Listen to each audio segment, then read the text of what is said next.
December 7th, 2025. Soldiers stormed the national radio station in Cotonou, Benin Republic. Gunfire echoes through the capital. Within hours, the government announces the coup has failed. The plotters are arrested. Benin President Patrice Talon said on Sunday that the government and armed forces had thwarted a coup attempt by a group of soldiers and vowed to punish them. But here's the problem. Benin was supposed to be safe. For years, political analysts pointed to Benin as proof that democracy could work in West Africa. Peaceful transfers of power, competitive elections, a functioning constitution, and yet, on a Sunday morning, armed men still tried to overthrow the government. This wasn't supposed to happen here, but it did, and it seems to be a new normal in this region of Africa. Since 2020, Africa has experienced a coup epidemic, 8 successful military takeovers, dozens more attempted. Mali fell twice, first in 2020, then again in 2021. Guinea in 2021, Burkina Faso twice in 2022, Sudan in 2021, Nigeria in 2023, Gabon in 2023. If you map these coups, a pattern emerges. They are clustering, spreading. What began in the Sahel, that belt of semi-arid land below the Sahara, is now reaching the coast. Sierra Leone, Benin, even Nigeria, Africa's largest democracy, allegedly arrested 16 officers in October 2025 for an alleged Independence Day plot. The contagion is real. But why? What broke? To understand what is happening now, we need to go back to where it all started. Not to the moment soldiers seized power, but to the moment they decided they had to.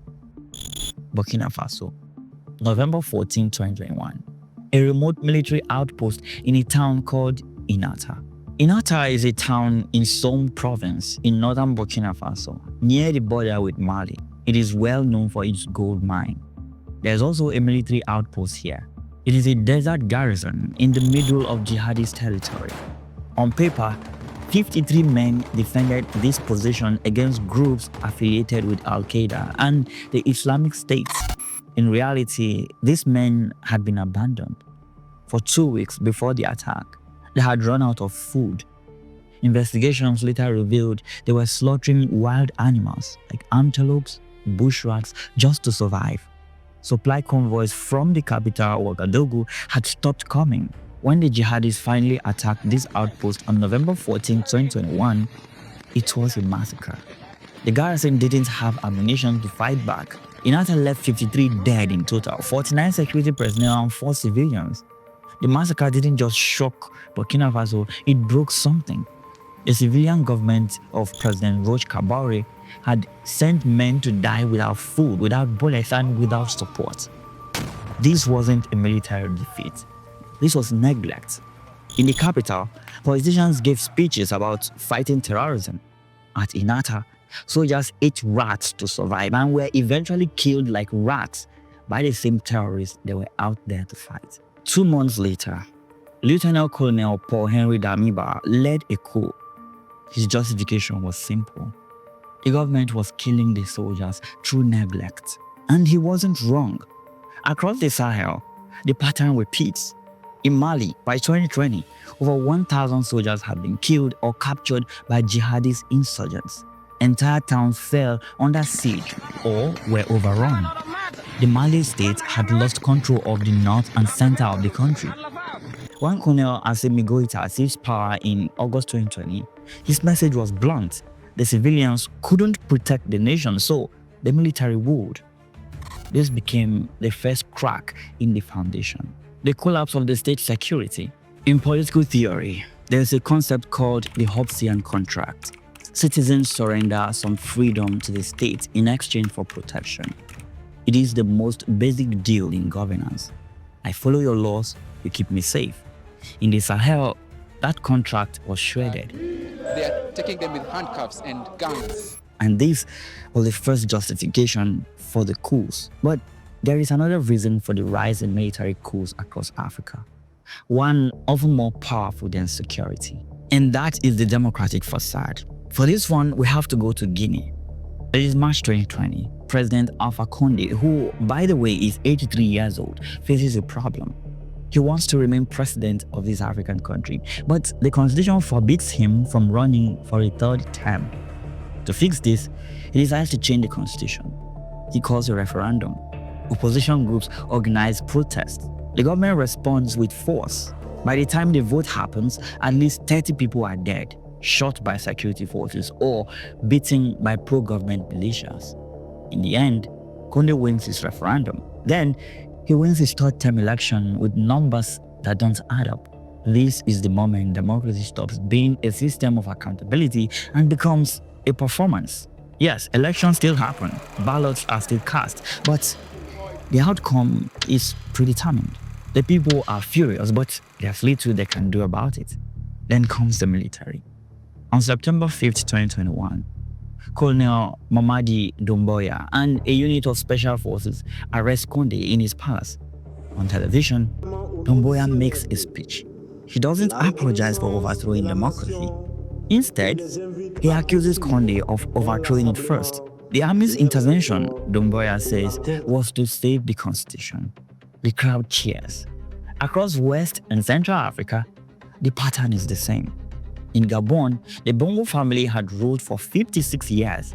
Ali Bongo Ondimba took over from his father in 2009. In 2016, he claimed victory in an election where he allegedly won 99.9% of the vote in his home province, a mathematical impossibility that destroyed any remaining legitimacy. When he tried to extend his rule in 2023, the military removed him in a midnight coup. After the coup, the new authorities framed it as an anti-corruption reset, part of why some citizens welcomed it. This is the second driver. Not just bad governance, but dynastic governance. A system where power never rotates, where elections are rituals without consequence, where the ballot box is just a prop. Afrobarometer, an African research network, surveyed citizens across the continent in 2024. Here's what they found. 66% of Africans still disapprove of military rule in principle. They believe in democracy as an idea, but 53% are willing to accept a military coup if elected leaders abuse their power. In West Africa, that number rises to 58%. A majority of West Africans would tolerate a coup under the right circumstances. That is the level of desperation the people are under at the moment. And there is a generational divide here. Africa's median age is 19. The average age of the leaders deposed in recent coups is over 60. In Guinea, Conde was 83. In Gabon, Bongo was 64 and visibly frail. In Chad, Idris Deby ruled for 30 years before being killed in combat in 2021, then immediately replaced by his son in what was effectively a monarchical succession. Young Africans have no memory of the brutal military dictatorship of the 70s and 80s. To them, a 34-year-old captain who says enough is enough is not a tyrant. He is instead a generational change that election failed to deliver. Captain Traoré wears a red beret, the same one Thomas Sankara wore when he led the revolution in Burkina Faso in 1983. Sankara, assassinated at 37, became the symbol of the African movement against neocolonialism. He vaccinated millions, planted trees to fight desertification, banned female genital mutilation, and told France to go to hell. Traoré positions himself as Sankara reborn, and it works. The youth rallied behind him, not despite the coup, but because of it. His actions show he is leading his people to independence from colonial powers who have refused to leave the continent even after many years of independence. But there's a third factor here, one that transforms these coups from military mutinies into popular movements, and that is the expulsion of France. France maintained a military presence in West Africa for decades after decolonization. The logic was counter-terrorism. In 2014, France launched Operation Barkhane, deploying thousands of troops and advanced drones to fight jihadists across the Sahel. The operation cost billions. It lasted 8 years and it failed. By 2020, jihadist groups controlled more territory than when the French arrived. Villages that were saved in 2014 were now battlegrounds.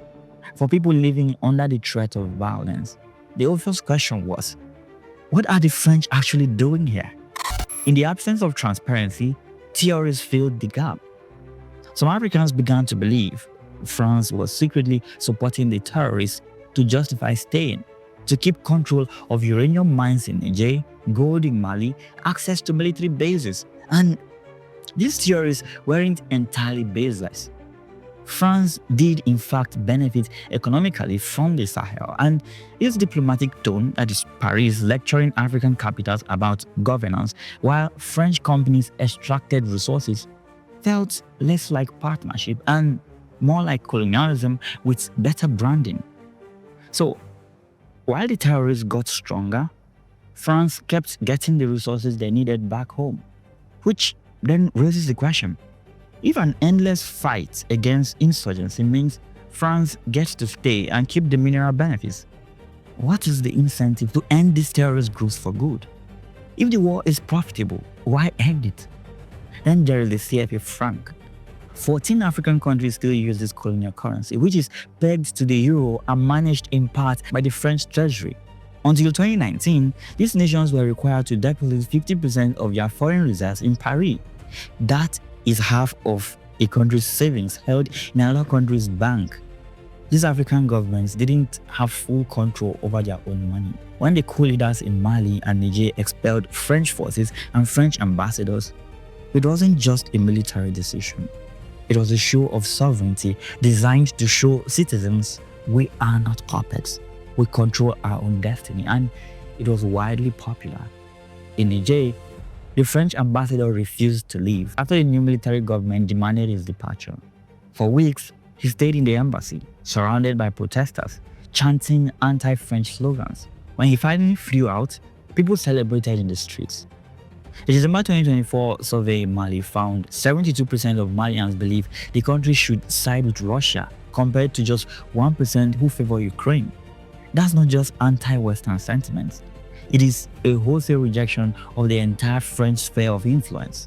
The resentment toward France was organic, built over decades of unequal treaties, resource extraction, and paternalistic diplomacy. But not every coup succeeds here. Aside from the recent failed attempt in the Benin Republic, there were rumors of failed coup attempts elsewhere. In October 2025, Nigerian intelligence officials allegedly arrested 16 military officers for allegedly planning to strike during Independence Day celebrations on October 1st. Well, of course, the government downplays the arrest as routine, and there are no credible reports from the defense headquarters confirming a plot. However, the grievances were alleged to be identical to those in Mali and Burkina Faso. That is corruption, lack of equipment, soldiers sent to fight Boko Haram without adequate support. Now, whether or not these rumors of alleged coup plots in Nigeria are credible, we could not verify. However, it is worth mentioning. Now, the next question left for us to answer here is, what happens when these military coups fail to deliver immediate expectations? Even successful coups face a lethal problem. They create the condition for the next coup.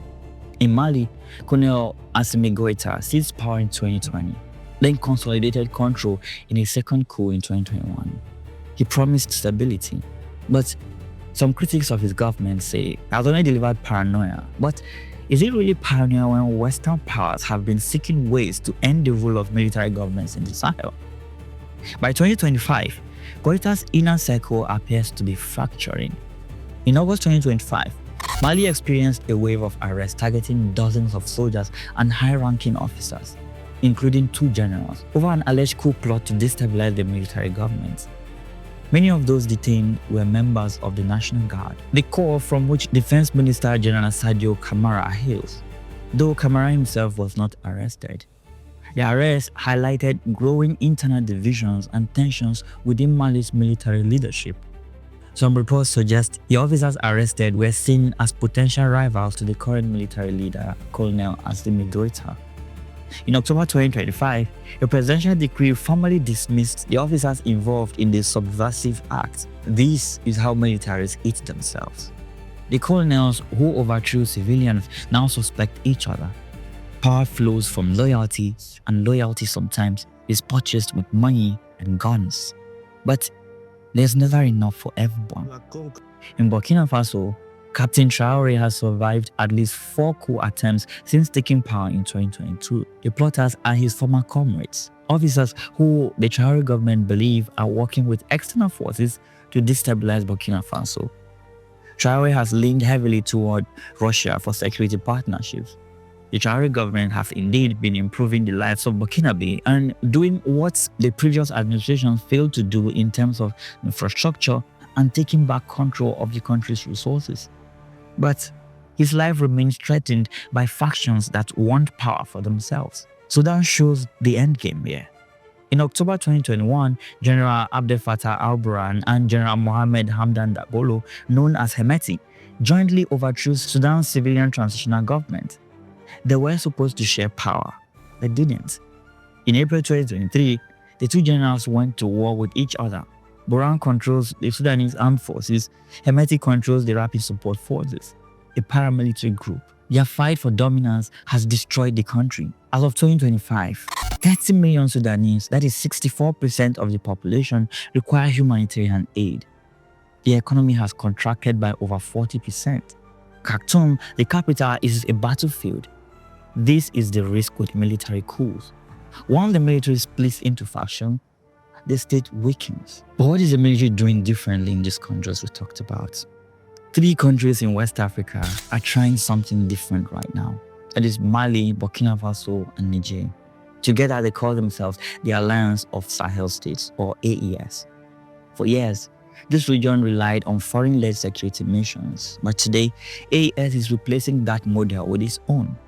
In 2024, the 3 governments announced plans for a 5,000 troops joint force designed to operate across borders, share intelligence, and conduct coordinated operations. Russia has publicly committed to providing weapons and training support for this force. The results on security are mixed. Independent conflict trackers like ACLED still record high levels of violence across the central Sahel, but the strategy itself has shifted.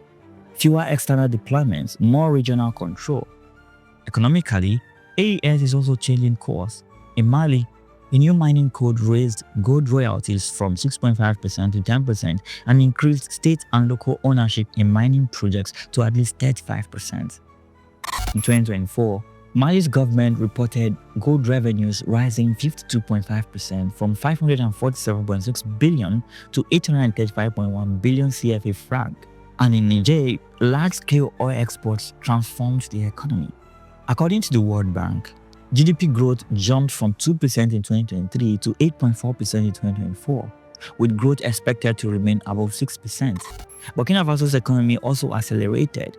The World Bank reports 4.9% growth in 2024, up from 3%, citing agricultural services and improved security conditions in parts of the country. While this isn't a success story by some standards, it isn't a failure story either. What we can agree on is, it is in fact an improvement on what the people here were used to in the final years of their democracy. And that should count for something. It is a real-time experiment in security, sovereignty, and economic control, with measurable gains, unresolved risk, and outcomes still unfolding. Whether or not you support the military in power is not important, especially if they are delivering on the leadership promised to their people. Now, there's a question embedded in all of this. Were African leaders really puppets of foreign powers? The short answer is yes and no. France did exert structural influence on several African governments. The CFA franc system gave Paris a veto over monetary policy. Defense agreements allowed French troops to intervene in internal conflicts to protect pro-French leaders. When Niger tried to audit the uranium mine operated by French company Orano, the company used international arbitration to block the audit and prevent Niger from selling uranium to other buyers. Some might not see that as a puppet master pulling strings, but a legal and economic architecture that constrains sovereignty. The question though is, who wrote those laws? And who are they meant to protect? Also, if the roles were reversed, would France be okay with the terms of these deals? The IMF works similarly. When countries like Kenya or Ghana default, the IMF offers bailouts, but only in exchange for specific policies, cutting fuel subsidies, raising taxes, slashing public sector spending. In Kenya, protesters called President William Ruto Zakayo, that is a biblical tax collector, because they saw him as implementing orders from Washington, not governing for Kenyans. Are the people right or not? When the general public says no to a law, yet the government pushes ahead with it anyway, who is such a government working for? Again, would the United States be okay with Trump imposing an unfavorable tax law on the people? China offers a different model. It doesn't demand elections or human rights reforms. It is business when it comes to China. The partnership is not hard to see. They negotiate terms that are favorable to them, but at the same time not condescending to these African governments. African leaders are not puppets, but they operate in a sovereignty cage. The bars are made of debt, currency pegs, and unequal trade agreements. The leaders in Mali, Burkina Faso, and Niger are trying to break those bars, no matter what the cost might be. Sometimes isolation, poverty, or even war. And coming back to Benin, the coup might have failed, but the attempt itself is the message. No country in the region is safe. The contagion is spreading, and the reason for that is the failure of the democratically elected governments. Here's what the data tells us. Civilian governments in Africa are corrupt, incompetent, unable to provide security or economic opportunity.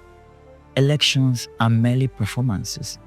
Democracy is now a facade. The question is not whether the old system is broken. It is. Africa's coup wave isn't so much a revolution. It is a scream of frustration from a generation that feels betrayed by democracy. But instead of delivering better leadership to curb the new coup delight, these democratically elected governments are working on perfecting how to stay in power forever. There are still elections, rewrite constitutions, bar opposition from contesting, arrest dissidents, prevent protests, charge critics with treason, imprison whoever questions them. All this while also destroying all institutions of a working democracy, including the judiciary. So when there is no rule of law, is that a real democracy or just a look-alike that is doing everything to prevent a coup? Now, with the recent rise in coup plots, one cannot help but to wonder, who is next? How safe is your country from coup plots? And should one occur, how will the citizens react? Do drop a comment and let us know your thoughts below. I'm Jude Bella, and this is Declassified on News Central.